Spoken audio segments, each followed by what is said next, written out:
মুসলমান ইমানদার মায়েরা আমার, ফেরাউন তার রাজ্যের লোকদেরকে জানায়া দেয় আগামীকাল থেকে যেই সন্তান দুনিয়াতে আসবে, যদি সন্তানটা ছেলে হয় সেই সন্তানকে দুনিয়ায় রাখা যাবে না, হত্যা করে ফেলবে, এই সন্তানকে দুনিয়া থেকে বিদায় করে দিবে। এক এক এলাকার জন্য এক একজন লোককে নির্ধারণ করে রাখলেন, তুমি এই এলাকার মধ্যে দেখবা কোন সন্তান জন্মগ্রহণ করে, তুমি ওই এলাকার দায়িত্ব নিবা, তুমি আরেক এলাকার দায়িত্ব, এক একজন লোককে এক এক এলাকার দায়িত্ব দিয়ে দিস। এইভাবে দিন সামনের দিকে যায়, যত যেই এলাকার মধ্যেই ছেলে সন্তান জন্মগ্রহণ করে ছেলেটাকে হত্যা করে ফেলা হয়, আর মেয়ে সন্তান জন্মগ্রহণ করলে তাকে হত্যা করা হয় না। এমন সময় একদিন ফেরাউনের রাজ্যের একটা মুরব্বী লোক ফেরাউনকে ডাক দিয়ে বলতেছে, ফেরাউন, যেইভাবে ছেলেদেরকে তুমি হত্যা করতেছো, এমন একটা সময় আসবে তোমার রাজ্যের মধ্যে পুরুষের খুব বেশি অভাব পড়ে যাবে। কথা ঠিক না বেঠিক? যেইভাবে ছেলেদেরকে হত্যা করতেছো, এমন একটা সময় আসবে যেই সময় তোমার রাজ্যের মধ্যে পুরুষের খুব বেশি অভাব হয়ে যাবে। অনেক কাজ তোমার এমন থাকবে যেই কাজগুলা পুরুষ ছাড়া করানো যায় না, তো মেয়ে দিয়ে কি করবা? এজন্য নতুন কোনো আইন করা যায় কিনা একটু সিদ্ধান্ত নাও, একটু চিন্তা ভাবনা করে দেখো। যখন মুরব্বী বাবা এই কথাটা দিছে, তখন ফেরাউনের মাথায় গিয়া ঢুকছে না, কথা তো ঠিক। অনেক কাজ আছে এরকম যেই কাজগুলা পুরুষ ছাড়া হয় না। তো যেইভাবে সন্তান হত্যা করা শুরু করছি, ছেলেদেরকে হত্যা করা শুরু করছি, আগামী ভবিষ্যতে তো দেখা যাবে ছেলে সন্তানের অভাবে অনেক সময় রাজ্য পরিচালনা করাটাই কষ্টকর হয়ে যাবে। এজন্য ফেরাউন এবার সিদ্ধান্ত নিল যে ঠিক আছে, আজকের পর থেকে নতুন সিদ্ধান্ত কি, 1 বছরের ছেলেদেরকে জীবিত রাখবা, পরের বছরের ছেলেদেরকে হত্যা করে ফেলবা। নাউজুবিল্লাহ বলে। এখন 1 বছরের ছেলেদেরকে হত্যা করে ফেলবে, আর 1 বছরের ছেলেদেরকে জীবিত রাখবে। তার মানে এই 2025 সালে যেই ছেলেরা জন্মগ্রহণ করবে তাদেরকে বাঁচিয়ে রাখা হবে, কিন্তু 26 সালের ছেলেদেরকে বাঁচিয়ে রাখা হবে না, আবার 27 সালের ছেলেদেরকে বাঁচিয়ে রাখা হবে। নতুন সিদ্ধান্ত দিয়ে দিল, এবার পর থেকে 1 বছর পর পর ছেলেদেরকে হত্যা করা। মুসলমান ইমানদার মায়েরা আমার, ফেরাউন যখন রাজ্যের মধ্যে এই নিয়ম চালু করিয়া দিল, 1 বছর পর পর তাদের সন্তানদেরকে হত্যা করা হবে। মহান মাওলাই কারীম এমন একটা সময়ের মধ্যেই সিদ্ধান্ত নিলেন, আল্লাহ পাক মুসা আলাইহিস সালামকে দুনিয়ায় পাঠাইবেন। সুবহানাল্লাহ। তাফসীরের কিতাবের মধ্যে লিখছেন, মুসা আলাইহিস সালাম যখন তার মায়ের পেটের মধ্যে আসলেন, তখন ওই বছর ছিল যেই বছর সন্তানদেরকে হত্যা করে ফেলা হয়। সুবহানাল্লাহ বলতেন না? আল্লাহ পাক রব্বুল আলামিন মুসা আলাইহিস সালামকে এমন একটা বছর দুনিয়াতে পাঠানোর ইচ্ছা করলেন, যেই বছর ফেরাউন তার সন্তানদেরকে হত্যা করে ফেলে। তার মানে কি, আল্লাহ বুঝাইতে চাইলেন, হে ফেরাউন, তুমি যত বড়ই জালেম হও না কেন, তুমি যত বড় বাদশাহী হও না কেন, আমি আল্লাহর সামনে তোমার বাদশাহীর কোনো মূল্য নাই। আমি আল্লাহ যখন যেটা চাই তখন সেটাই করতে পারি। দুনিয়ার মানুষ যখন যা কল্পনা করে তা কল্পনা বাস্তবায়ন করা সম্ভব না যদি আমি আল্লাহ না চাই। এজন্য আল্লাহ সিদ্ধান্ত নিলেন, ফেরাউন সিদ্ধান্ত নিলেন এই বছরের সন্তানদেরকে মেরে ফেলবে, কিন্তু আল্লাহ কয় না, আমি এই বছরেই মুসা নবীকে দুনিয়াতে পাঠাবো এবং বাঁচিয়ে রাখবো। আল্লাহু আকবার বলতেন। মুসা নবীর মায়ের পেটের মধ্যে মুসা আলাইহিস সালাম চলে আসলেন।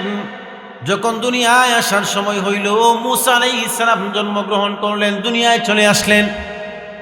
যেই মাত্র মুসা আলাইহিস সালাম তার মার পেট থেকে দুনিয়ার মধ্যে চলে আসলেন, এমন সময় মুসা আলাইহিস সালামের মা টেনশনের মধ্যে পড়ে গেলেন, পেরেশানির মধ্যে পড়ে গেলেন।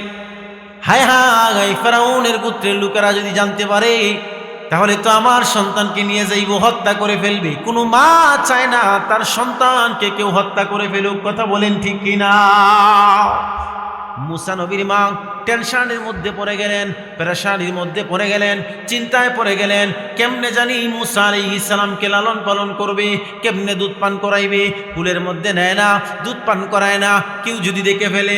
এমন সময় আল্লাহ পাক মুসা আলাইহিস সালামের মায়ের নিকট ইলহাম নাজিল করলেন, ওয়া আওহাইনা ইলা উম্মি মুসা আন আরদাই।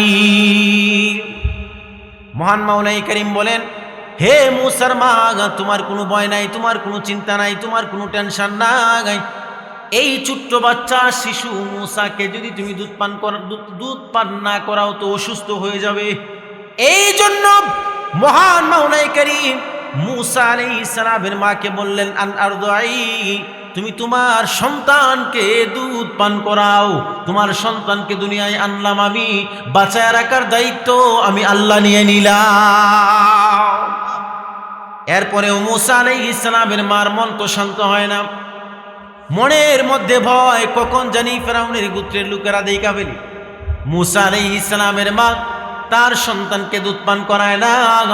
আল্লাহ পাক জানায় দিলেন, হে মূসার মা, তারপরেও যদি তুমি ভয় পাও তাহলে তুমি একটা কাজ করো। মূসা আলাইহিস সালামের মা জিগায়, আল্লাহ কি করতাম?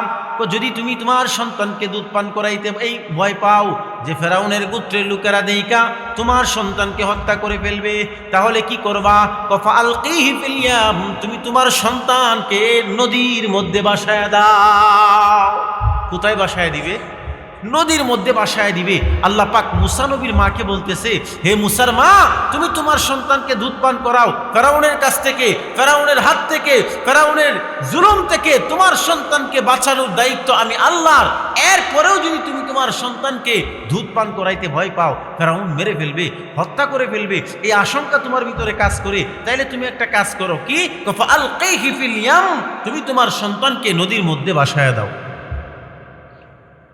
যেই মাত্র আল্লাহ রাব্বুল আলামিন মূসা আলাইহিস সালামের মাকে বললেন, হে মূসার মা, তুমি তোমার সন্তানকে নদীর মধ্যে ভাসায় দাও। মূসা আলাইহিস সালামের মার মা কিন্তু চায় না সন্তানকে কখনো নদীর মধ্যে ভাসায় দিতে। আল্লাহ পাক রাব্বুল আলামিন মূসা আলাইহিস সালামের মাকে বললেন, হে মূসার মা, লা তাখাফি, তোমার কোনো ভয় নাই, তোমার কোনো চিন্তা নাই, তুমি নদীর উপর ভাসায় দিবা। আমি আল্লাহ তোমার সাথে কথা দিলাম, ইন্না রাদুহু ইলাইক, আমি আল্লাহ তোমার সন্তানকে আবার তোমার কাছেই ফিরাইয়া দেব। শুধু এটাই নয়, আল্লাহ পাক রব্বুল আলামিন বলেন, এক নাম্বার, আমি কথা দিলাম তোমার সন্তানকে তোমার কাছেই ফিরাইয়া দিব।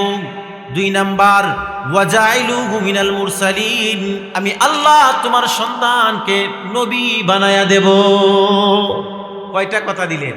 দুইটা কথা দিলেন। হে মূসার মা, তুমি তোমার সন্তানকে পানির মধ্যে ভাসায় দিবা, এই নিয়ে যদি তুমি ভয় করো, কোনো ভয় নাই। লা তাখাফি, কোনো ভয় নাই। ওয়ালা তাহজানি, কোনো চিন্তা নাই, কোনো টেনশন নাই।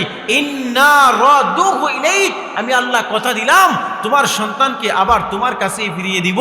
ওয়াজাইলুহু মিনাল মুরসালিন, দুই নাম্বার, আমি তোমার সন্তানকে নবী বানায়া দিব। কন্যা সুবহানাল্লাহ। মূসা আলাইহিস সালামের মা মূসা আলাইহিস সালামকে একটা বাক্সের মধ্যে বললেন, বাক্সের মধ্যে রাখার পরে এই বাক্সটাকে নদীর উপর ভাসায় দিলেন। কন্যা সুবহানাল্লাহ। হে দুনিয়ার মুসলমান, মূসা আলাইহিস সালামের মা মূসা নবীকে বাক্সের মধ্যে ভরার পর এই বাক্সটাকে নদীর উপর ভাসায় দিলেন। নদীর উপর ভাসায় দেওয়ার পরে এবার মূসা আলাইহিস সালামের মা মূসা আলাইহিস সালামের বোন, যার নাম ছিল মরিয়ম, এই মরিয়মকে ডাক দিয়ে বলতেছে, মরিয়ম, মূসা নবী ছোট্ট বাচ্চা মানুষ, তার বাক্সটাকে পানির উপর ভাসায় দিলাম। হে মরিয়ম, একটু দেখো বাক্সটা কোন জায়গায় গিয়ে লাগে।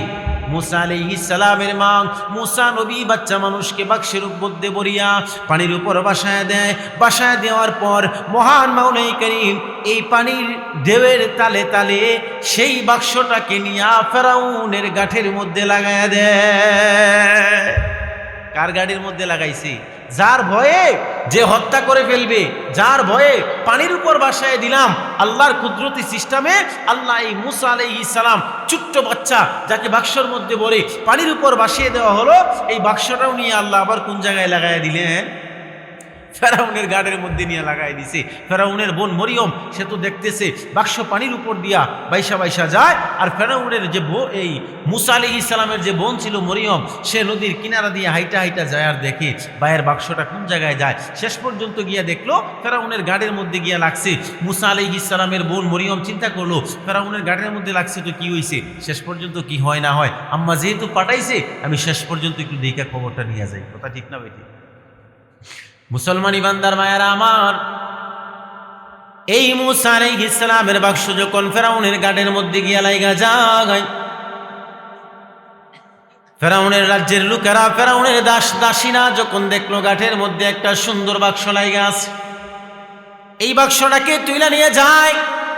নিজেরা নিজেদের মধ্যে খোলাখুলি করে নাই, বরং সেই বাক্সটাকে ফেরাউনের সামনে নিয়ে খুলবে। এমন সময় যখন ফেরাউনের বিবি আসিয়াও সাথে বসা, ফেরাউনের বিবি আসিয়া এবং ফেরাউন দুইজন একসাথে বসা আছেন।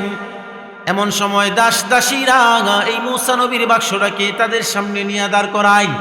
তাদের সামনে নিয়ে রাখার পরে এবার ফেরাউন বলতেছে এটার ভিতরে কি আছে খুইলা দেখা দরকার। যেই মাত্র ফেরাউনের সামনে মূসা আলাইহিস সালামের বাক্সটাকে খোলা হলো, খোলার সাথে সাথেই দেখলেন সুন্দর ফুটফুটে একজন বাচ্চা জীবন্ত অবস্থায় তাকায় আছে। কন্যা সুবহানাল্লাহ। আলাইহিস সালাম এই বাক্সের মধ্যে সুন্দর ফুটফুটে একটা বাচ্চা কেমন জানি তাকায় আছে।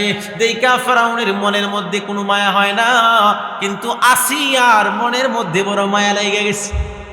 ফেরাউন বলতেছে জল্লাদ তাড়াতাড়ি করো। কই কি করতাম? কই বাচ্চাটাকে হত্যা করে ফেলো। আমার মনে হয় এই বাচ্চায় আমার কাছ থেকে রাজ্য কায়রা নিব। ফেরাউনের বিবি আসিয়া বলে না না না, এত সুন্দর বাচ্চাটা এমন ভাবে তাকায় আছে, স্বামী গো আমি আপনাকে এই বাচ্চাকে হত্যা করতে দিব না। ফেরাউন বলে না এই বাচ্চাকে রাখা যাবে না। কই কি করতে হবে? হত্যা করে ফেলতে হবে। আসিয়া কয় না এই বাচ্চাকে হত্যা করা যাবে না। আসিয়া আবার স্বামী ফেরাউনের কাছে আবদার করে বলল আমাদের তো কোনো সন্তান নাই, এই বাচ্চাটাকে আমাকে লালন পালন করার জন্য সুযোগ দেন। আমি আশা করি এই বাচ্চা আপনার কাছ থেকে রাজ্য কারিয়ে নিবে না। ফেরাউন বলে না এই বাচ্চার প্রতি আমার কোনো মায়া নাই। আসিয়া বলে আমার বড় মায়া হয়, স্বামী গো আমাকে এই বাচ্চাটাকে লালন পালন করার সুযোগ দিয়া দেন। অনুমতি চাইছে স্বামীর কাছে। এই ছোট্ট বাচ্চা এটা আসছে যেহেতু, এত সুন্দর একটা ফুটফুটে বাচ্চা, একে মাইরে হত্যা করে লাভ নাই। স্বামী গো এই বাচ্চাটাকে লালন পালন করার একটা সুযোগ আমাকে দেন। আশা করা যায় এই সন্তান আপনার কাছ থেকে রাজ্য কারিয়ে নিবে না। আমাদের যেহেতু সন্তান নাই, আমরাই তাকে নিজের সন্তান হিসাবে লালন পালন করি। ফেরাউন দিতে চান। তাফসীরের কিতাবের মধ্যে লিখছে ফেরাউনের এই বাচ্চার প্রতি কোনো মায়া হয় নাই, কিন্তু আসিয়ার মায়া হয়েছে। এই জন্য ফেরাউনের কপালে দুনিয়ায় থাকতে কালিমার ছায়াতলে আশ্রয় নেওয়ার কোনো সুযোগ পায় নাই। আসিয়া কালিমার ছায়াতলে আশ্রয় নিয়ে মুসলমান হয়ে কবরে যাইতে পারছে। কথা বলেন ঠিক না ঠিক? কিন্তু ফেরাউনের কোনো মায়া হয় নাই। এই জায়গা থেকে আমাদের জন্য একটা শিক্ষা হলো, কোরআনের কোনো বিষয়, সুন্নাহর কোনো বিষয়, ইসলামের কোনো বিষয়, যে বিষয়টা আপনার কাছে মায়া না লাগলেও, আপনার কাছে ভালো না লাগলেও, সাময়িকভাবে হলেও এটাকে আপনাকে মেনে নিতে হবে। এটার বিরোধিতা করা যাবে না। যদি বিরোধিতা করেন ঈমান হারা হয়ে মরার সম্ভাবনা আছে। নবীজির একটা সুন্নত আদর্শ আপনার কাছে ভালো নাও লাগতে পারে, কিন্তু বিরোধিতা করা যাবে না। কোরআনের কোনো আয়াত, কোরআনের কোনো আদেশ বা কোরআনের কোনো নিষেধ আপনার কাছে ভালো নাও লাগতে পারে, আপনার মন মতো নাও হতে পারে। এই বলে এটার কোনো বিরোধিতা করা যাবে না, বরং এটার সামনে আপনার মাথাকে নত করতে হবে। মুসলমানি বুয়াত গর্দান নেহাদান, মুসলমান তো হলো ওই ব্যক্তির নাম যেই ব্যক্তি ইসলাম এবং কোরআনের প্রত্যেকটা হুকুমের সামনে মাথা নত করিয়া দেয়। কোনো বিষয় যদি আপনার কাছে ভালো নাও লাগে, নিজের পছন্দ নাও হয়, এরপরও এটার বিরোধিতা করা যাবে না, এটার সমালোচনা করা যাবে না। যদি সমালোচনা করেন, বিরোধিতা করেন, ঈমান হারা হয়ে মরার সম্ভাবনা আছে। আর ভালো না লাগলেও যদি আপনি এটাকে মেনে নেন, সাময়িকভাবে হলেও মেনে নেন, হতে পারে আল্লাহ পাক রব্বুল আলামিন কোনো না কোনো দিন এই বিষয়টাও আপনার কাছে ভালো লাগায় দিন। মুসলমান ইমানদার ভাইয়েরা আমার, মূসা আলাইহিস সালাম ছোট বাচ্চা মানুষ, ফেরাউনের সামনে যখন বাক্সটাকে খোলা হয়, এমন সময় আসিয়া আবদার করলেন এই সন্তানকে লালন পালন করবে। ফেরাউন বলে না, এই সন্তানকে লালন পালন করার জন্য দেওয়া যাবে না, কারণ আমার মনে হয় এই সন্তানে আমার কাছ থেকে রাজ্যটা কেড়ে নিবে। আসিয়া বলে না, এই সন্তান আপনার কাছ থেকে রাজ্য কেড়ে নিবে না। আমাদের যেহেতু সন্তান নাই, এই সন্তানটাকে আমরা নিজেদের সন্তান বানায় দিব। শেষ পর্যন্ত আসিয়ার মন রক্ষার্থে ফেরাউন অনুমতি দিয়া দেয় যে ঠিক আছে নাও, এই বাচ্চাটাকে তুমি লালন পালন করো। বিবি আসিয়া এই বাচ্চাটাকে লালন পালন করতেছে। লালন পালন করবে তো দুধ পান করানোর দরকার আছে না নাই? দুধ পান করানোর দরকার। এই জন্য রাজ্যের মধ্যে ঘোষণা দিল, এই রাজ্যের মধ্যে এমন কোন নারী আছে কিনা যেই নারীর ছোট বাচ্চা আছে, এই বাচ্চাকেও দুধ পান করাইতে পারবে। অনেক বড় পুরস্কার ঘোষণা করা হলো। এই পুরস্কারের লোভে অনেক মহিলারা আইসা কাতারবন্দি হয়ে দাঁড়ায় গেছে। মুসা আলাইহিস সালাম রে দুধ পান করানোর জন্য অনেক মহিলারা আইসা কাতারবন্দি হয়ে দাঁড়ায় গেছে। পুরস্কার তো অনেক বড়, বাদশাহ ফেরাউনের বউ পুরস্কার দিব, এই পুরস্কারটা কি আর ছোট হবে নাকি? হয় না, পুরস্কার তো অনেক বড়, কত কি করা যায়? কারণ কাতারবন্দি হয়ে দাঁড়ায় গেছে। এবার মুসা আলাইহিস সালাম রে কুলে করে নিয়ে গেছে বিবি আসিয়া মুসা আলাইহিস সালাম রে কুলে করে নিয়ে গেছে টেস্ট করানোর জন্য, কার দুধ পান করবে, কোন দাত্রী মার দুধ পান করবে, এটার জন্য নিয়ে গেছে। আমার ভাই তাফসীরের কিতাবের মধ্যে লিখছে, যদিও কাতারবন্দি হয়ে অনেক মহিলা দাত্রী দাঁড়ায় গেছে দুধ পান করানোর জন্য, কিন্তু আল্লাহ পাক রব্বুল আলামিন এই সমস্ত মহিলাদের দুধকে মুসা আলাইহিস সালামের জন্য হারাম করে দিলেন। সুবহানাল্লাহ। মুসলমান ইমানদার মায়েরা আমার, মুসা আলাইহিস সালামকে দুধ পান করানোর জন্য অনেক মহিলারা কাতারবন্দি হয়ে দাঁড়ায় গেছে। মুসা আলাইহিস সালামকে নিয়ে যাওয়া হয়, একজন করে দুধ পান করানোর জন্য টেস্ট করা হয়। মুসা আলাইহিস সালাম কোনো মহিলার দুধ পান করে না। বলেন না আল্লাহু আকবার। একজনকে দেওয়া হলো, ঠিক আছে তুমি নাও দুধ পান করাও। যেই মাত্র কুলে নিল, দুধ পান করানোর জন্য চেষ্টা করলো, না মুসা আলাইহিস সালাম তো তার দুধ পান করে না, ঠিক আছে তুমি যাও। এরপরের জন মহিলার কুলে দেওয়া হলো, ওই মহিলাও কুলে নিয়ে দুধ পান করানোর চেষ্টা করলো, না মুসা আলাইহিস সালাম ওই মহিলার দুধও পান করে না। এইভাবে তাকেও বাদ দিয়ে তৃতীয় জন মহিলার কুলে দেওয়া হলো, তৃতীয় জন মহিলাও দুধ পান করানোর চেষ্টা করলো, কিন্তু না, ওই মহিলার দুধও মুসা নবী পান করে না। এইভাবে একজন করে টেস্ট করাইতে দেখা গেল সমস্ত মহিলারাই শেষ হয়ে গেল, কারো দুধ মুসা আলাইহিস সালাম পান করে না। এবার মুসা আলাইহিস সালামের বোন মরিয়ম দাঁড়িয়ে দেখতেছে, মনে আছে নি আপনাদের? মুসা আলাইহিস সালামের বোন এবার ডাক দিয়ে বলল, ও বাদশার বিবি আসিয়া, আমার কাছে একজন মহিলা আছে, আমি এমন একজন মহিলাকে চিনি, আশা করা যায় সেই মহিলার দুধ মনে হয় এই বাচ্চা পান করতে পারে। ডাইরেক্ট বলে নাই, কারণ ডাইরেক্ট বললে তো সন্দেহ আছে, কথা ঠিক না ভাই? ঠিক, ডাইরেক্ট বললে কি আছে? সন্দেহ আছে, এই জন্য ডাইরেক্ট বলে নাই। তো আমার কাছে একজন মহিলা আছে, আমি একজন মহিলাকে চিনি, সেই মহিলারও ছোট বাচ্চা আছে, দাত্রীমা, তো এই মহিলাকে যদি আনা হয়, আমার মনে হয় এই বাচ্চাটা ওই মহিলার দুধ পান করতে পারে। এতগুলা মহিলা আসলো, ওই মহিলাটা তো আসে নাই। এই কথা বলার পরে আসিয়া বললো, আচ্ছা ঠিক আছে, তোমাকে অনুমতি দেওয়া হলো, ওই মহিলাকে নিয়ে আসো যেই মহিলার কথা তুমি বলতেছো। মুসা আলাইহিস সালামের বোন মরিয়ম দৌড় দিয়ে আম্মার কাছে গেছে, মার কাছে গিয়ে ডাক দিয়ে বলতেছে, মা গো চলো, আমি তোমাকে নিতে আসছি। কোন জায়গায় যাব আমি? ফেরাউনের বাড়ি তুমি যাইবা তোমার সন্তানের কাছে। মুসা নবীর মা বলে, হ্যাঁ মরিয়ম, আমার সন্তান এখন কোথায় আছে? মরিয়ম বলতেছে, আপনার সন্তান এখন ফেরাউনের বাড়িতে আছে। মুসা আলাইহিস সালামের মার চোখ দিয়ে পানি গড়গড় করে পড়তে শুরু হয়ে যায়। মালিকরে ডাক দিয়ে কয়, যার ভয়ে সন্তানকে পানির মধ্যে ভাসায় দিলাম, ও মালিক তুমি আমার সন্তানকে তার বাড়ির মধ্যেই নিয়ে গেলা। মরিয়ম ডাক দিয়ে বলতেছে, মা কান্না করার কোনো কারণ নাই, আপনার চোখের পানিটা মুইছা ফেলেন। আল্লাহ পাক তো আপনাকে কথা দিয়েছিলেন যে আপনার সন্তানকে আবার আপনার কাছেই ফিরিয়ে দিবে, মনে আসেনি? হে দুনিয়ার মুসলমান, মরিয়ম এবার তার মাকে ডাক দিয়ে বলতেছে, মা গো চলো আমার সাথে, তুমি যাইবা, তুমি তোমার সন্তানের কাছে যাইবা, ফেরাউনের বাড়িতে যাইবা। মরিয়ম তার মাকে ফেরাউনের বাড়িতে নিয়ে যায়। যেই মাত্র ফেরাউনের বাড়িতে নিয়ে যাওয়া হলো, হে দুনিয়ার মুসলমান, মুসা আলাইহিস সালামকে যখন সেই মুসা নবীর মায়ের কুলের মধ্যে দেওয়া হলো দুধ পান করানোর জন্য, এই মহিলার দুধ পান করে কিনা তাফসীরের কিতাবের মধ্যে লিখছে, যেই মাত্র মুসা আলাইহিস সালামের মা তার সন্তানকে কুলের মধ্যে নিল, সাথে সাথে দুধ মা বের করে দিতে হয় নাই, বরং সন্তান এই দুধ পান করার জন্য পেরেশান হয়ে গেছে। সুবহানাল্লাহ।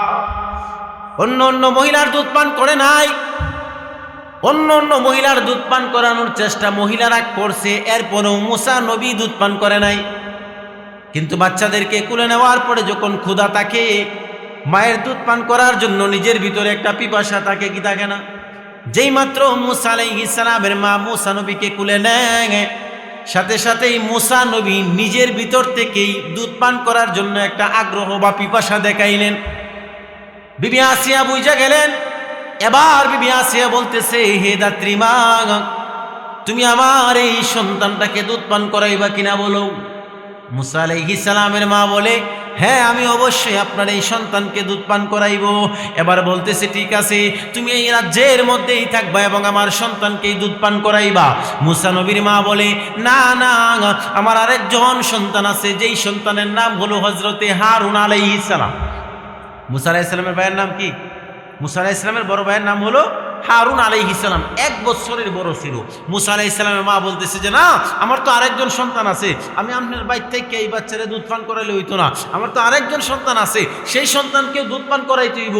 সুতরাং কি করা যায়, আপনার এই সন্তানকে আমার সাথে দিয়া দেন, আমি আমার বাড়িতে নিয়ে আপনার এই সন্তানকেও দুধ পান করাবো, আমার যে একটা সন্তান আছে এই সন্তানকেও দুধ পান করাইবো। সুবহানাল্লাহ।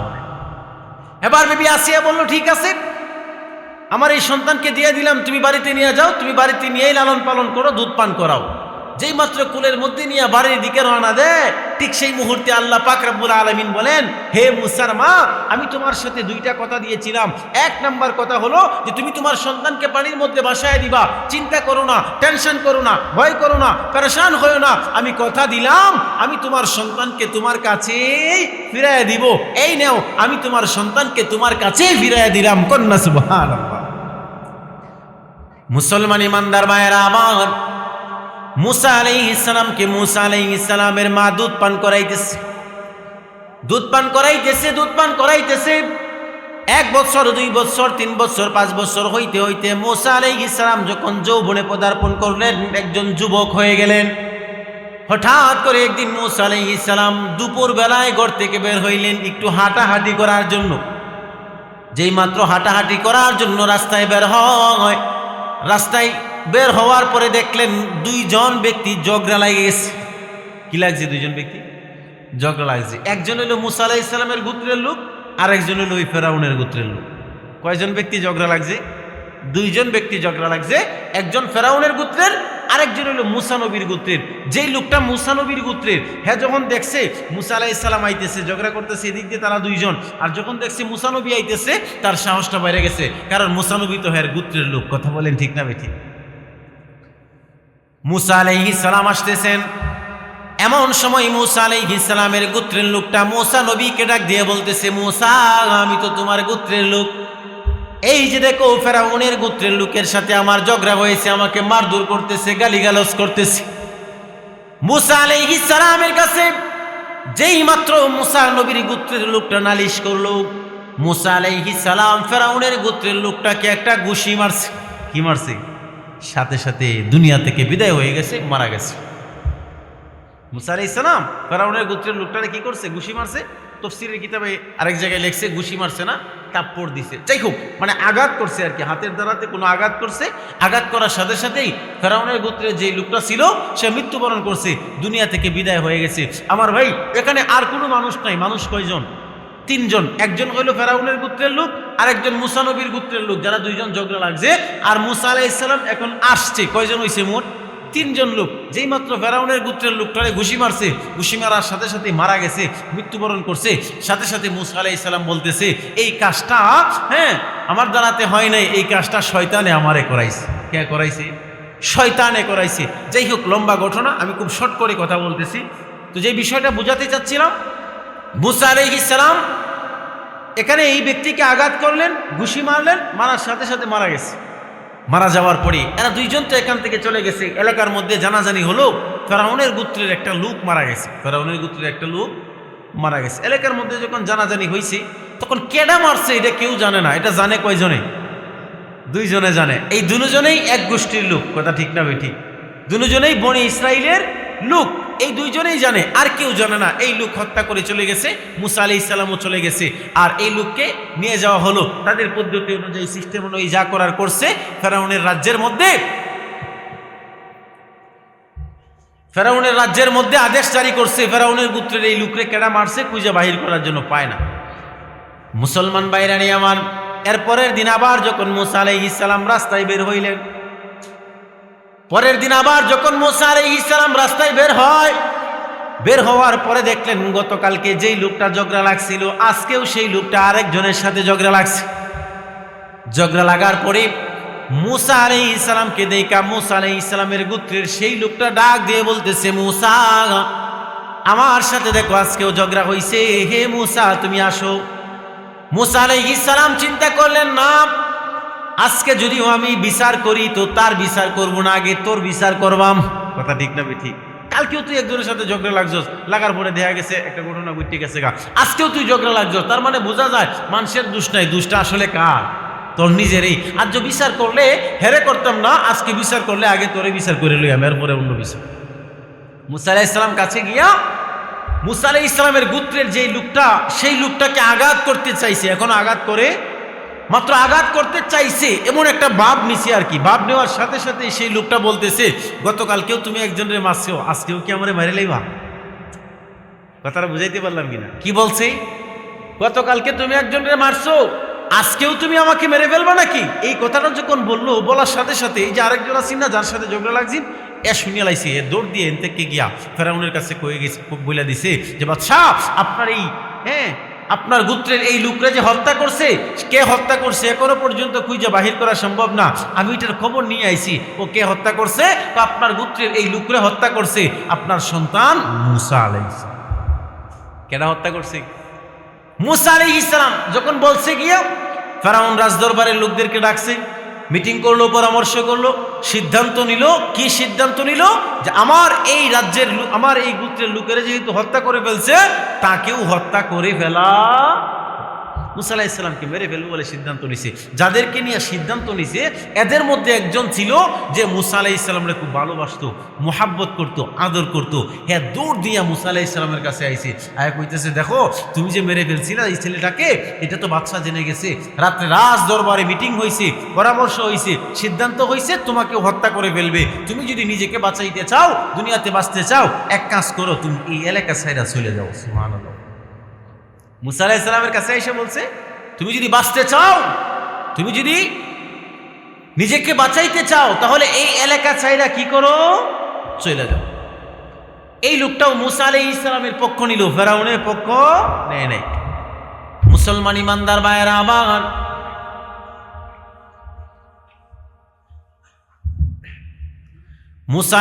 মুসলমান ইমানদার ভাইয়েরা আমার, মূসা আলাইহিস সালাম এবার সিদ্ধান্ত নিলেন, ঠিক আছে আমি এলাকা ছেড়ে চলে যাব, এলাকায় থাকবো না। মূসা আলাইহিস সালাম হাঁটতে শুরু করলেন। কোন দিকে যাইতেছে, কোন এলাকার দিকে রওনা দিছে মূসা আলাইহিস সালাম জানে না। তবে কোরআনুল কারীমের মধ্যে আল্লাহ পাক রব্বুল আলামিন বলেন, মূসা আলাইহিস সালাম যে এলাকার দিকে যাইতেছিলেন সেই এলাকার নাম ছিল মাদিয়ান। নাম কি ছিল? এই মাদিয়ান শহরের মধ্যে আল্লাহ পাক রব্বুল আলামিন আরেকজন নবী পাঠাইছিলেন, যেই নবীর নাম হলো হযরতে শুআয়ব আলাইহিস সালাম। মূসা আলাইহিস সালাম রওনা দিলেন মাদিয়ান শহরের দিকে। যাইতেছে যাইতে দেখা যায়, যাইতে মাদিয়ান শহরের মধ্যে যখন পৌঁছে যায়, এমন সময় মূসা আলাইহিস সালাম দেখলেন মাদিয়ান শহরের এলাকার যুবকেরা একটা কূপের মধ্যে তার নিজেদের প্রাণীদেরকে পানি পান করাইতেছে। কেউ ছাগলকে পানি পান করায়, কেউ ভেড়াকে পানি পান করায়, কেউ উটকে পানি পান করায়, কেউ ঘোড়াকে পানি পান করায়, কূপ থেকে পানি পান করায়। এলাকার যুবকেরা, মাদিয়ান শহরের যুবকেরা পানি পান করায়। পাশেই দুইটা যুবতী মেয়ে দাঁড়ায় আছে, তাদের সাথে ভেড়া আছে, তাদের সাথে বকরি আছে, কিন্তু পানি পান করায় না।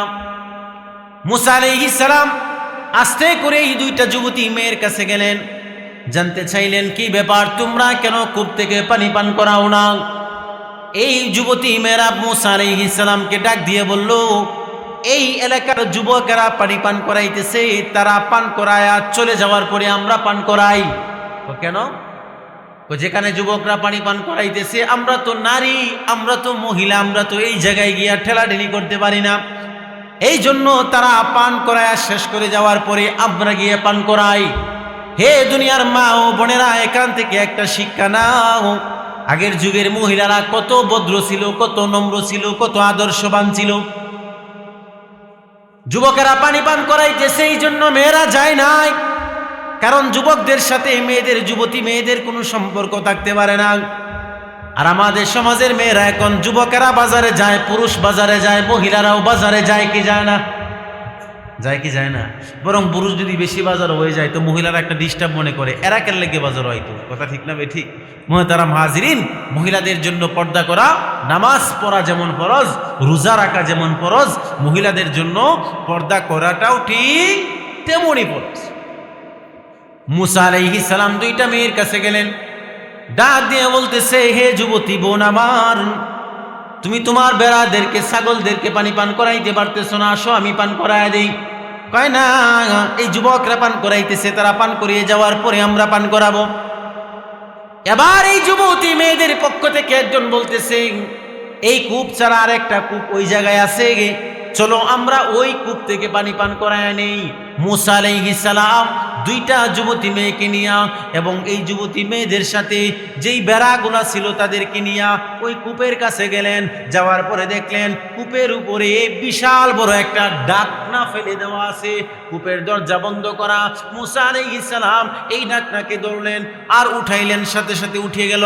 এরপরে এই বেড়াগুলাকে যখন পানি পান করাইলেন, পানি পান করানোর পরে চইলা যাবেন, চইলা গেছেন, মেয়েরা তাদের বাড়িতে চইলা গেছে। চইলা যাওয়ার পর এই মেয়েরা ছিল হযরতে শুআইব আলাইহিস সালামের মেয়ে। শুআইব আলাইহিস সালাম এবার মেয়েদের কাছ থেকে জানতে চাইলেন, অন্য দিন তো এত আগে পানি পান করায় আসতে পারো নাই, আজকে এত আগে চইলা আসলা কেমনে? অন্য দিন তো এত আগে আসতে পারো নাই, আজকে এত আগে চইলা আসলা কেমনে? আমাদের ছেলে মেয়েরা কলেজে যায়, ভার্সিটিতে যায়, প্রতিদিন কয়টার সময় যায়? আজকেও কি ঠিক টাইমে গেল কিনা, নাকি একটু আগে চলে গেল? প্রতিদিন কয়টার সময় ভার্সিটি থেকে আসে, প্রাইভেট থেকে আসে, কলেজ থেকে আসে, কাজে গেছে, কাজ থেকে কয়টার সময় প্রতিদিন আসে, আজকে কয়টার সময় আসলো? টাইম কি বেশ কম হলো কিনা, আজকে একটু লেট হলো কিনা, নাকি আজকে তাড়াতাড়ি হয়ে চলে আসলো? এই বিষয়গুলো যদি আমরা খেয়াল করি তাহলেই সম্ভব আমাদের সন্তানদেরকে আদর্শ সন্তান বানানো। আজকে আমাদের ছেলেমেয়েরা কয়টার সময় কলেজে যায়, কয়টার সময় আসে, কয়টার সময় ক্লাস, কয়টার সময় যাওয়ার কথা ছিল, কয়টার সময় আসার কথা ছিল, আমরা মা বাবা যারা আছি এই বিষয়ে আমাদের কোনো খেয়াল নাই। কথা ঠিক না ঠিক? মুসলমান ইমানদার ভাইয়েরা আমার, শুআইব আলাইহিস সালাম তার মেয়েদেরকে জিজ্ঞাসা করলেন, আজকে এত তাড়াতাড়ি চলে আসলা কেন? মেয়েরা আবার ডাক দিয়ে কয়, আব্বা গো, আমরা পানি পান করাইতে গিয়েছিলাম, মাদিয়ান শহরের যুবকদের কারণে আমরা কূপ থেকে পানি পান করাইতে পারি নাই, কাছেই দাঁড়িয়েছিলাম। এমন সময় কোথায় থেকে যেন একজন যুবক আসলো, যেই যুবক আমাদের এই বকরিগুলাকে পানি পান করায় দিছে, এজন্য আমরা একটু তাড়াতাড়ি চলে আসলাম। এবার শুআইব আলাইহিস সালাম তার দুইজন যুবতী মেয়েকে জিজ্ঞাসা করলো, এই যুবক যে তোমাদেরকে কাজ করে দিল, তোমাদের বেড়াগুলাকে, বকরিগুলাকে পানি পান করায় দিল, এর বিনিময়ে তোমরা কোনো বিনিময় দিছো কিনা? কাজ করে দিছে না, বিনিময় দেওয়ার দরকার আছে, বিনিময় দেওয়ার দরকার আছে। শুআইব আলাইহিস সালামের মেয়েরা বলে, না না, কোনো বিনিময় দেয় নাই, আমাদের কাছে দেওয়ার মতো কিছুই নাই। এবার শুআইব আলাইহিস সালাম বলেন, ঠিক আছে, যাও খবর নেও, খবর নিয়ে দেখো এই যুবক এখন ওই জায়গায় আছে কিনা। যদি যুবক সেই জায়গায় থাকে, যুবকের কাছে গিয়ে বলবা, যুবক যেন আমার কাছে আসে, আমি তাকে বিনিময় দিয়ে দিব। সুবহানাল্লাহ বলে, কারণ সে পাওনাদার, আমার বেড়াগুলাকে পানি পান করাইছে, সে আমার কাছে বিনিময় পায়, তার কাছে আমি তার বিনিময়গুলা দিয়ে দিব। হে মেয়ে আমার, যাও গিয়ে দেখো যুবক সেই জায়গায় আছে কিনা।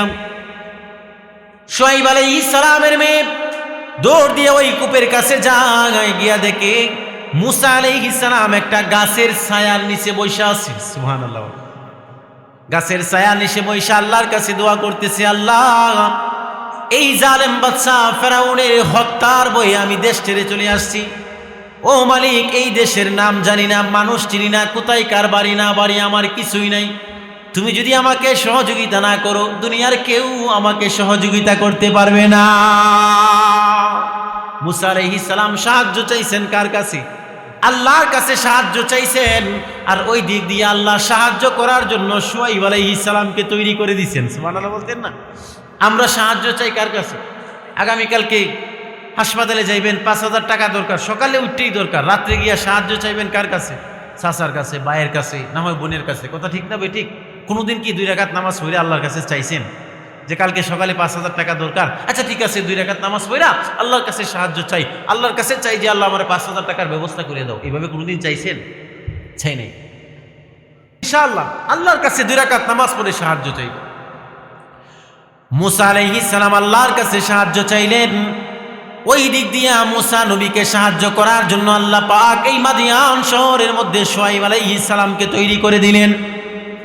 হে দুনিয়ার মুসলমান, শুআয়ব আলাইহিস সালামের মেয়ে মুসা আলাইহিস সালামের কাছে আয়েশা দেখে গাছের ছায়া নিচে বসে আছে, ডাক দিয়ে বলতেছে, হে যুবক ভাই, নাম যে মুসা এটা তো জানে না। হে যুবক ভাই, আমার আব্বা আপনাকে স্মরণ করছেন, সালাম জানাইছেন, ডাকতেছেন আমার সাথে আসার জন্য। কয় কেন, তোমার বাসায় আমি যাব? আপনি যে কাজ করছেন আপনাকে কিছু বিনিময় দেওয়া দরকার, আপনাকে কিছু মজুরি দেওয়া দরকার, এই জন্য আব্বা জান আমাকে পাঠাইছেন, আমার সাথে চলেন, আমার আব্বার সাথে আপনার সাক্ষাৎ করতে হবে। মুসলমান ইমানদার ভাইয়েরা আমার, এই যুবতী মেয়েটা যখন ডাক দিল মুসা আলাইহিস সালামকে তার বাড়ির মধ্যে নিয়ে যাবে, মুসা আলাইহিস সালাম কিন্তু এই মেয়ের বাড়ি চিনে না। চিনে? বাড়ি যেহেতু চিনে না, রাবর হলো মেয়ের সামনে দিয়ে যাবে, আর মুসা আলাইহিস সালাম পিছন দিক দিয়া মেয়েকে খেয়াল কইরা যাই, বলেই তো স্বাভাবিক কথা, ঠিক না বেটি? যেই মাত্র মুসা আলাইহিস সালাম বাড়ির দিকে রওনা দিলেন, বাড়ি তো মুসা আলাইহিস সালাম চিনে না, এই মেয়েটা সামনে দিয়া মুসা আলাইহিস সালামকে রাস্তা চিনে নিয়ে যাবে। এমন সময় মুসা আলাইহিস সালাম মেয়েটাকে ডাক দিয়ে বললেন, বোন আমার, তুমি আমার সামনে দিয়ে যাইতে পারবা না, আমাকে রাস্তা বলিয়া দাও, আমাকে ঠিকানা বলিয়া দাও, ডানে যাব নাকি বামে যাব তুমি পিছন থেকে বলবা। তারপরেও আমি যুবক আর তুমি যুবতী, একটা যুবকের সামনে দিয়া মেয়ে হাইটা যাবে আর যুবক এই মেয়ের পিছনে পিছনে হাইটা যাবে, এটা কোনো দিন হতে পারে না। হে পাহাড়ের জমিনের যুবক, ভালো করে শোনেন রাখুন, কান কারা করে শুনিয়ালো। কলেজের মধ্যে ভার্সিটির মধ্যে মেয়েরা যায়, তুমি পিছন দিক দিয়ে হাইটা যাও, এটা কোনো মুসলমানের আদর্শ না, কথা ঠিক না বেটি? এটা কোনো আদর্শবান যুবকের আদর্শ না, এটা কোনো ভালো ছেলের আদর্শ না, বরং সমাজের মধ্যে খারাপ নিকৃষ্ট ছেলেগুলা যারা মেয়েদেরকে উত্তপ্ত করে। মুসা আলাইহিস সালাম সামনে দিয়ে হাইটা যায় আর ওই যুবতী মেয়েটা পিছন দিক দিয়ে হাইটা যাইতে যাইতে যখন বাড়ির মধ্যে চলে গেল, এমন সময় শুআয়ব আলাইহিস সালামের সামনে গিয়া মুসা আলাইহিস সালাম সালাম দিলেন, আসসালামু আলাইকুম ওয়া রাহমাতুল্লাহ। সালাম দেওয়ার সাথে সাথেই শুআয়ব আলাইহিস সালাম মুসা নবীর চেহারার দিকে তাকায়া, কারণ শুআয়ব আলাইহিস সালামও একজন নবী, সুবহানাল্লাহ কইতেন না? একজন নবীর সামনে গিয়ে আর একজন নবী দাঁড়াইছে, বুঝার কি আর বাকি আছে? জিবরাইল আলাইহিস সালাম শুআয়ব আলাইহিস সালামকে তো জানাই দিছে আল্লাহর সাহায্য মুসা নবীর জন্য আসবে। যাই হোক মুহতারাম হাজিরিন, মুসা আলাইহিস সালাম যখন শুআয়ব আলাইহিস সালামের সামনে গিয়ে দাঁড়াইছে, দাঁড়ানোর পরে মুসা আলাইহিস সালামকে শুআয়ব আলাইহিস সালাম জিজ্ঞাসা করলেন, বাবা তোমার নাম কি? আমার নাম মুসা। কোথায় থেকে আসছো? ওই শহর থেকে আসছি। কেন আসছো? ফেরাউনের ঘটনা, কি জালেম জুলুমের কারণে সে এখানে চলে আসছে। তো মুসা আলাইহিস সালামকে শুআয়ব আলাইহিস সালাম বললেন, হে যুবক, তোমার আর কোনো ভয় নাই, তোমার আর কোনো চিন্তা নাই, আর কোনো টেনশন নাই, এখন আর এই জালেম তোমাকে কোনো কিছু করতে পারবে। মুসা আলাইহিস সালাম শুআয়ব আলাইহিস সালাম দুইজন কথা বলতেছেন, মেয়ে কিন্তু এই জায়গায় নাই, মেয়ে কিন্তু ঘরের আরেকটা রুমের মধ্যে বসাম। এমন সময় শুআয়ব আলাইহিস সালামের যে দুইজন মেয়ে ছিল, এই দুইজন মেয়েদের মধ্য থেকে একজন মেয়ে শুআয়ব আলাইহিস সালামকে ডাক দিয়ে বলতেছেন, আব্বা, এই যুবকটা বড় আদর্শবান যুবক, খুব সৎ যুবক, ভালো যুবক, অনেক শক্তিশালী এবং তাকওয়াওয়ালা। সুবহানাল্লাহ বলে, কি বলছি? অনেক শক্তিশালী এবং তাকওয়াওয়ালা। আব্বা গো, তোমার এই বেড়ার পাল, এই বকরির পালকে দেখাশোনা করার জন্য তো আপনার একজন কর্মচারী দরকার আছে না নাই? আপনার এই বেড়ার পালগুলাকে দেখাশোনা করার জন্য তো আপনার একজন কাজের লোক দরকার। আব্বা, আপনি এক কাজ করেন, এই যুবককে আপনি সেই কাজের জন্য রাখিয়া দেন। আমি আব্বা এই যুবক সম্পর্কে বলতেছি, যুবকটা বড় শক্তিশালী এবং তাকওয়াওয়ালা। এখানে প্রশ্ন হলো, এই শুআয়ব আলাইহিস সালামের মেয়ে কেমনে জানলো যে এই যুবক অনেক শক্তিশালী আবার তাকওয়াওয়ালা? তাফসীরের কিতাবের মধ্যে লিখছে, এই যে বেড়ার পালকে পানি পান করানোর জন্য নতুন আরেকটা কূপের কাছে গিয়েছিল, এই কূপের মধ্যে যে একটা ডাকনা দিয়ে কূপটাকে বন্ধ করা ছিল, এই ডাকনাটা যদি কেউ তুলতে চায়, মাদিয়ান শহরের 2-4-5 জন 10 জন যুবক ছাড়া এই ডাকনাকে কেউ তুলতে পারে না। কিন্তু শুআয়ব মুসা আলাইহিস সালাম নিজেই একাই সেই ডাকনাটাকে তুলে নিলেন। এর মাধ্যমে এই মেয়েটা বুঝতে পারলেন যুবকটা কোনো সাধারণ যুবক নয়, যুবকটা অনেক শক্তিশালী। এবার কথা হলো তাকওয়াওয়ালা, আল্লাহর ভয় আছে ভিতরে, এটা বুঝলো কেমনে? শুআয়ব আলাইহিস সালাম যখন তার মেয়েকে পাঠাইলেন মুসা আলাইহিস সালামকে বাড়ির দিকে নিয়ে যাওয়ার জন্য, এমন সময় শুআয়ব আলাইহিস সালামের মেয়ে বুঝতে পারছে একটা যুবক আর একটা যুবতী মেয়ে একা একা মরুভূমির মাঝখান দিয়ে হাইটা যায়। কিন্তু মুসা আলাইহিস সালাম একবারও সেই যুবতী মেয়ের চেহারার দিকে তাকায় নাই, নিজ দিকে তাকায় হাইটা গেছে। শুধু এটাই নয়, বরং সেই মেয়েকে ডাক দিয়ে বলতেছে, বোন গো, তুমি আমার সামনে দিয়ে যাইতে পারবা না, কারণ আমি একজন যুবক, তুমি একজন যুবতী। একজন যুবকের সামনে দিয়া যুবতী মেয়ে হাইটে যাবে, এটা হতে পারে না, বরং আমি সামনে দিয়া যাইবো আর তুমি পিছন দিয়ে আসবা। সুবহানাল্লাহ কইতেন না? এখানে আরেকটা শিক্ষা আছে। মুসা আলাইহিস সালাম চিন্তা করলেন যে আমি তো মহিলার অধীন না, মহিলা পুরুষের অধীন থাকে। কথা ঠিক না বেটি? পুরুষের অধীন থাকে মহিলারা, মহিলা তো পুরুষের অধীন না। তা আমার সে সামনে দিকে রাস্তা দেখায় নিয়ে যাবো, এটা না, আমি তো পুরুষ, তাকে না আমি রাস্তা দেখায় নিয়ে যাইবো। কথা ঠিক না বেটি? তার প্রয়োজন না আমি পুরা করব। যাই হোক মুহতারাম হাজিরিন, এই মুসা আলাইহিস সালাম এবং শুআয়ব আলাইহিস সালামের মেয়ে যখন বলল যে আব্বা, যুবকটা অনেক শক্তিশালী, এই যে কূপের ঢাকনাটা তুললো, এইটু কূপের ঢাকনাটা তোলার অবস্থা দেখা মেয়েটা বুঝতে পারছে অনেক শক্তিশালী। আর এই যে তাকওয়াওয়ালা মরুভূমির মাঝখান দিয়া একটা যুবক আর একটা যুবতী মেয়ে হাইটা গেছে, একবারের জন্য মুসা আলাইহিস সালাম এই যুবতী মেয়ের দিকে তাকাই নাই। তো এই মেয়েটা বুঝছে ছেলেটা অনেক ভালো, অনেক আদর্শবান, অনেক তাকওয়াওয়ালা। তার মানে বোঝা যায় আমাদের সমাজের যেই সমস্ত ছেলেরা আদর্শবান হতে চায়, যেই সমস্ত ছেলেরা তাকওয়াওয়ালা হইতে চায়, ভালো হইতে চায়, তাদের উচিত তারা যেন কোনো বেগানা নারীর দিকে, রাস্তাঘাটে, স্কুল কলেজ ভার্সিটির কোনো মেয়ের চেহারার দিকে না তাকায়। কথা ঠিক না বেঠিক? কারণ মুসা আলাইহিস সালাম তাকাইছে না বলেই তো এই মেয়েটা বলতেছে ছেলেটা ভালো। কথা ঠিক না? তাকাইছে না বলেই তো বলতেছে ছেলেটা আদর্শবান, তাকাইছে না বলেই তো বলতেছে ছেলেটা অনেক সৎ। এজন্য যুবক ভাইয়ারা, রাস্তাঘাটে মেয়েদেরকে উত্তপ্ত করা, ডিস্টার্ব করা থেকে বেঁচে থাকবো। রাস্তাঘাটে মেয়েদের দিকে তাকানো, মেয়েদেরকে ডিস্টার্ব করা, মেয়েদের পিছন পিছন হাঁটাহাঁটি থেকে বেঁচে থাকবো। পারবো তো ইনশাআল্লাহ? আল্লাহ সকলকে কবুল করুক, সবাই বলি আমিন। মুসলমান ইমানদার মায়েরা আমার, শুআয়ব আলাইহিস সালামের মেয়ে শুআয়ব আলাইহিস সালামকে ডাইকা বললেন, আব্বা, আপনার এই বেড়ার পালকে দেখাশোনা করার জন্য একটা লোক দরকার। হে আব্বা, আপনি এক কাজ করেন, এই ছেলেটাকে আপনি এই বেড়ার পাল রাখালি করার জন্য আপনি রাখিয়া দেন। ছেলেটা অনেক শক্তিশালী, মনে আসেনি? ছেলেটা অনেক শক্তিশালী এবং তাকওয়াওয়ালা। এই কথাটা বলার পর শুআয়ব আলাইহিস সালামের মেয়ে বলছে কাজের জন্য, রাখার জন্য। কিন্তু শুআয়ব আলাইহিস সালাম মুসা আলাইহিস সালামকে প্রস্তাব দিলেন, হে মুসা, আগন্তুক মেহমান, আমার 2টা মেয়ে আছে, এই 2টা মেয়ে থেকে যে কোনো একজনকে আমি তোমার কাছে বিয়ে দিতে চাই, তুমি বিয়ে করবা কিনা বলো? আল্লাহু আকবার বলেন। মেয়ে বলছে, আব্বা কাজের জন্য রাখো। কিসের জন্য রাখতো? ছেলেটা অনেক শক্তিশালী, কাজ করতে পারবো এবং তাকওয়াওয়ালা, কাজের মধ্যে কোনো 2 নাম্বারই করবে না। আব্বা, এটা কাজের জন্য রাইখা দাও। কিন্তু শুআয়ব আলাইহিস সালাম কাজের প্রস্তাব না দিয়া, কাজের জন্য বলছে, কাজের প্রস্তাব না দিয়া প্রস্তাব দিছে কি, যে তুমি আমার এই 2 মেয়ে থেকে এক মেয়েকে বিয়ে করবা কিনা। তাফসীরের কিতাবের মধ্যে লিখছে এখানেও একটা শিক্ষা আছে। কি শিক্ষা? শুআয়ব আলাইহিস সালাম বলতে পারতেন যে আমার ছোট মেয়েটারে আপনি বিয়ে দেন, অথবা বড় মেয়েটারে আপনার কাছে বিয়ে দিব। এই কথা না বইলা বলছে কি, যে আমার 2টা মেয়ে আছে, 2টার যে কোনো একজনকে আপনার কাছে কি দিব, বিয়ে দিব। তার মানে আপনি দেখবেন যারে পছন্দ হয় তারে বিয়ে করবেন। কথা ঠিক না বেটি? আমরাও যে যুবকদেরকে বিয়ে করাই, আমাদের ছেলেদেরকে যে বিয়ে করাবো, তার পছন্দের একটা স্বাধীনতা আছে না নাই?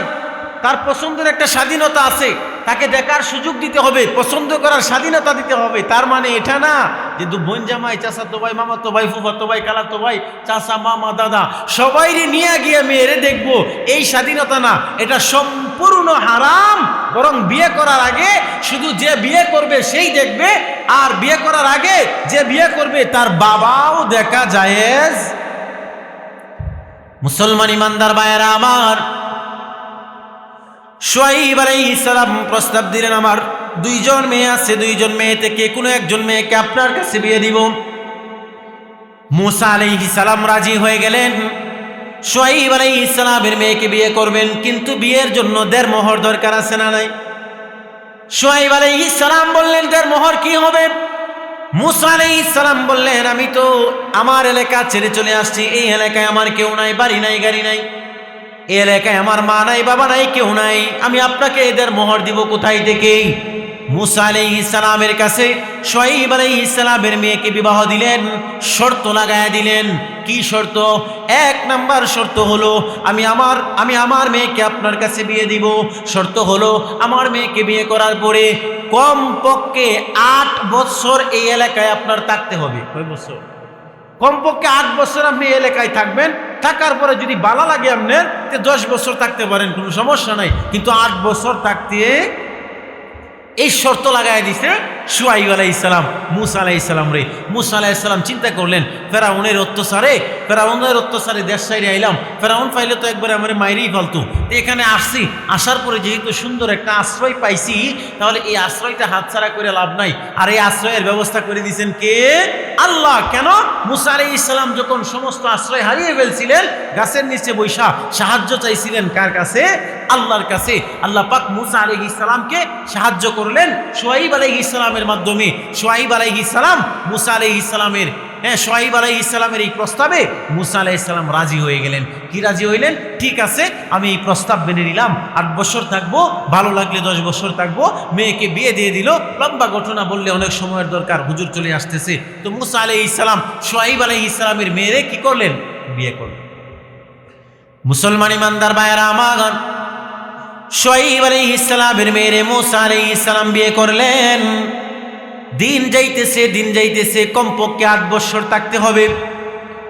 8 বছর সন্তান এবং বিবিকে নিয়ে বাড়ির দিকে রওনা দেয়। যাইতেছে গভীর অন্ধকার রাত। তাফসীরের কিতাবের মধ্যে লিখছেন, যেই দিন মূসা আলাইহিস সালাম তার বিবিকে নিয়ে বাড়ির দিকে রওনা দেয়, সেই সময় এটা ছিল মূসা আলাইহিস সালামের বিবি গর্ভবতী।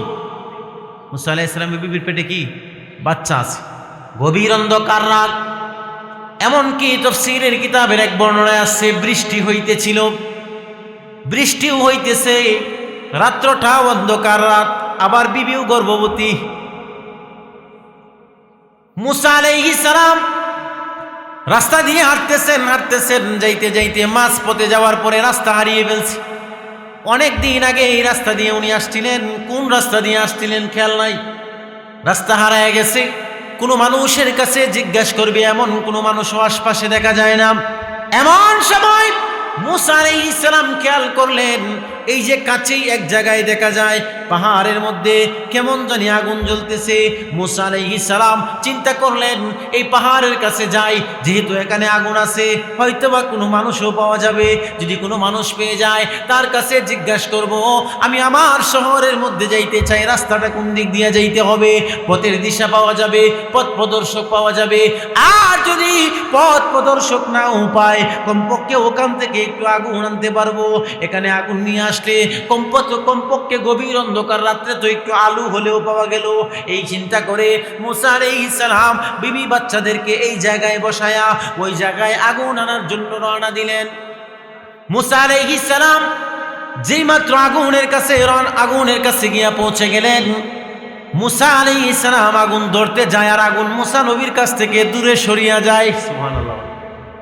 মূসা আলাইহিস সালাম আগুন ধরতে যায়, যেই মাত্র আগুন ধরতে যায়, আগুন মূসা আলাইহিস সালামের কাছ থেকে কোন জায়গায় যায়? দূরে সরে যায়। মূসা আলাইহিস সালাম কই বুঝলাম না, এদিক দিয়ে রাইকা আরেক দিক দিয়ে গেছে, যাচ্ছে ওই দিক দিয়ে একটু চেষ্টা করে দেখি তো। ওই দিক দিয়ে গিয়ে ধরতে চাইছে না, ওই দিক দিয়েও আগুন ধরতে যায়, আর আগুন দূরে সরে যায়। আগুন যদি আপনি ধরতে যান আর আগুন যদি আপনার কাছ থেকে দূরে সরে যায়, কি বলেন? আপনি কিনে দাঁড়ায় থাকবেন না এই জুতা মোজা ফালায় তো দৌড় দিবেন? হ্যাঁ, কিরে আগুন ধরতাম যাইতেছি, আগুন আমার কাছ থেকে দূরে সরে যায়, তাহলে তো এটা কোনো সাধারণ আগুন। মুসলমান ইমানদার ভাইয়েরা আমার, মূসা আলাইহিস সালাম আগুনকে ধরতে যায়, যেই মাত্র আগুনকে ধরতে যায়, আগুন মূসা নবীর কাছ থেকে দূরে সরিয়া যায়। মূসা আলাইহিস সালামের ভিতরে একটা ভয় ঢুকে গেছে, একটা ভয় তার ভিতরে কাজ করতেছে। কি ব্যাপার? এমন তো আর কোনোদিন হয় নাই। আগুন ধরতে যায় আর আগুন আমার কাছ থেকে দূরে সরে যায়। এইভাবে যাইতে যাইতে হঠাৎ করে দেখা গেল এই আগুনের ভিতর থেকে একটা আওয়াজ চলে আসলো, হে মূসা ইন্নী আনাল্লাহ, আমি হলাম আল্লাহ। আগুনের ভিতর থেকে আওয়াজ চলে আসছে, হে মূসা আমি হলাম আল্লাহ, সাবধান, এটা কোনো সাধারণ আগুন না, তুমি তোমার জুতাগুলা খুলে ফেলো। মূসা আলাইহিস সালাম বুঝে নিলেন এটা কোনো সাধারণ আগুন না। আগুনের ভিতর থেকে যখন আওয়াজ আসলো আমি হলাম আল্লাহ, মূসা আলাইহিস সালাম ভয় পেয়ে গেলেন। শেষ পর্যন্ত আল্লাহ পাক রব্বুল আলামিন মূসা আলাইহিস সালামকে ডাক দিয়ে বলতেছেন, মূসা তোমার কোনো ভয় নাই। মূসা আলাইহিস সালামের মার সাথে আল্লাহ দুইটা কথা দিয়েছিল, মনে আসেনি? এক নাম্বার কথা হলো আমি তোমার সন্তানকে তোমার কাছে ফিরিয়ে দিব। দুই নাম্বার কথা হলো ওয়াজাইলুহু মিনাল মুরসালিন, আমি তোমার সন্তানকে নবী বানায় দিব। এই মূসা আলাইহিস সালামকে নবুয়তের দায়িত্ব দেওয়ার জন্য আল্লাহ ওই আগুন দিয়া পাহাড়ের দিকে ডাকলেন। মুসলমান ইমানদার ভাইয়েরা আমার, মূসা আলাইহিস সালাম দাঁড়ায় আছেন, আল্লাহ পাক রব্বুল আলামিন মূসা আলাইহিস সালামের সাথে কথা বলতেছে। তাফসীরের কিতাবের মধ্যে লিখছেন ওই দিন মূসা আলাইহিস সালামের সাথে আল্লাহ পাক একটা নয় দুইটা নয় 40,000 ভাষায় কথা বলছিলেন। কয় হাজার ভাষায়? সুবহানাল্লাহ, আসতে কোন 40,000 ভাষায় ওই দিন আল্লাহ পাক রব্বুল আলামিন মূসা আলাইহিস সালামের সাথে কথা বলছিলেন। 40,000 ভাষায় কথা বলার পরে আল্লাহ মূসা আলাইহিস সালামকে জিগায়, হে মূসা এতক্ষণ পর্যন্ত আমি তোমার সাথে কথা বলছি, তুমি আমার কথা কি বুঝতে পারছো এবার বলো। মূসা আলাইহিস সালাম কয়, আল্লাহ তোমার কথা আমি বুঝতে পারি নাই, তোমার কথা আমি কি করতে পারি নাই।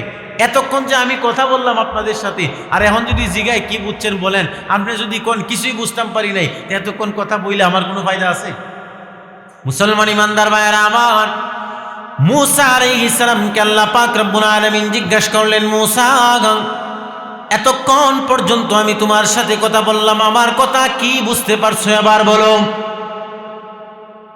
তাফসীরের কিতাবের মধ্যে লিখছেন মূসা আলাইহিস সালাম আল্লাহকে ডাক দিয়ে বললেন, আল্লাহ এতক্ষণ পর্যন্ত আপনি কি বললেন আমি বুঝি নাই। 40,000 ভাষায় কথা বলছেন, মূসা আলাইহিস সালাম একটা কথাও বুঝে নাই। তার কারণ হলো এই 40,000 ভাষার মধ্যে মূসা নবীর মাতৃভাষা ছিল না। মূসা আলাইহিস সালাম বলেন, আল্লাহ এই এতগুলা ভাষার মধ্যে আমার মাতৃভাষা নাই, যার কারণে আমি আপনার কথা বুঝতে পারি নাই। আপনি যদি আমার সাথে আমার মাতৃভাষায় কথা বলেন তো আমি আপনার কথা বুঝতে পারবো। মুসলমান ভাইরানি আমার, এবার মূসা আলাইহিস সালামের সাথে আল্লাহ পাক রব্বুল আলামিন মূসা নবীর মাতৃভাষায় কথা বলতে শুরু করলেন। কথা বলতে বলতে এক পর্যায়ে আবার মূসা আলাইহিস সালামকে আল্লাহ ডাক দিয়ে কয়, মূসা এতক্ষণ পর্যন্ত তো আমি তোমার মাতৃভাষায় কথা বললাম, এবার বলো আমার কথা বুঝতে পারছো কিনা।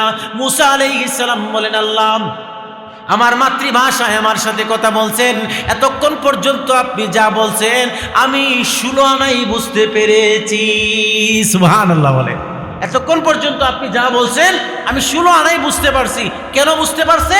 কারণ এখন মূসা আলাইহিস সালামের মাতৃভাষায় কথা বলছি, এজন্য বুঝতে পারছে। মুহতারাম হাজিরিন, অনেক লম্বা ঘটনা, হযরত চলে আসছেন, কথা লম্বা করছি না, 1 মিনিটের ভিতরেই আমি শেষ করে দেই। মূসা আলাইহিস সালামের সাথে আল্লাহ 40,000 ভাষায় কথা বলছি, মূসা নবী বুঝে নাই, এবং যখন মাতৃভাষায় কথা বলছে মূসা আলাইহিস সালাম বুঝে নিছে। এবার আল্লাহ পাক রব্বুল আলামিন মূসা নবীরে ডাক দিয়া জিগায়, মূসা আমি কি কথা বলছি বলো তো দেখি। কথা বুঝতেছেন কিনা? আমি কি কথা বলছি বলো তো দেখি। মূসা আলাইহিস সালামকে যখন বলছে, মূসা আলাইহিস সালাম কয়, আল্লাহ তুমি কি বলছো এটা আমি বলবো পরে, আগে তুমি জবাব দাও। এতক্ষণ পর্যন্ত তুমি যে আমার সাথে কথা বললা, এই কথার সারমর্ম, কথার সর্বমোট কথা আমি যা বুঝতে পারলাম, এতক্ষণ পর্যন্ত আপনি আমার সাথে আখেরি জামানার নবীর উম্মতের প্রশংসা করেছেন। আল্লাহ আমি জানতে চাই আখেরি জামানার নবীর উম্মতের এমন কি গুণ আছে, এমন কি সার্টিফিকেট আছে, এমন কি চরিত্র আছে তাদের, যেই কারণে তারা দুনিয়াতে আসে নাই, তাদের নবীও এখনো দুনিয়াতে আসে নাই, অথচ তার প্রশংসা আমার সাথে করলেন। আমি জানতে চাই আখেরি জামানার নবীর উম্মতের এমন কি গুণ আছে। মুহতারাম হাজিরিন, আল্লাহ পাক রব্বুল আলামিন একটা একটা করে আখেরি জামানার নবীর উম্মতের 4টা গুণ বর্ণনা করেছিলেন। এই 4টা গুণে গুণান্বিত হওয়ার কারণে আমরা এখনো দুনিয়াতে আসে নাই, আমাদের নবীও দুনিয়াতে আসে নাই, কিন্তু আল্লাহ পাক ওই জায়গায় তুই পাহাড়ের মধ্যে মুসা আলাইহিস সালামের সাথে আখিরি জামানা নবীর উম্মতের গুণ অর্থাৎ আমাদের গুণগুলা ওখানে মুসা আলাইহিস সালামের সাথে বর্ণনা করেছে। যদি কোনোদিন সাক্ষাৎ হয়, হযরত দূর থেকে কষ্ট করে আসছে, বসে আর একে আলোচনা করাটা চরম পর্যায়ের বেয়াদবি। ইনশাআল্লাহ 4টা গুণের কথা বলবো। আমি যে কথাগুলা বললাম আল্লাহ আমি সহ আমাদের সকলকে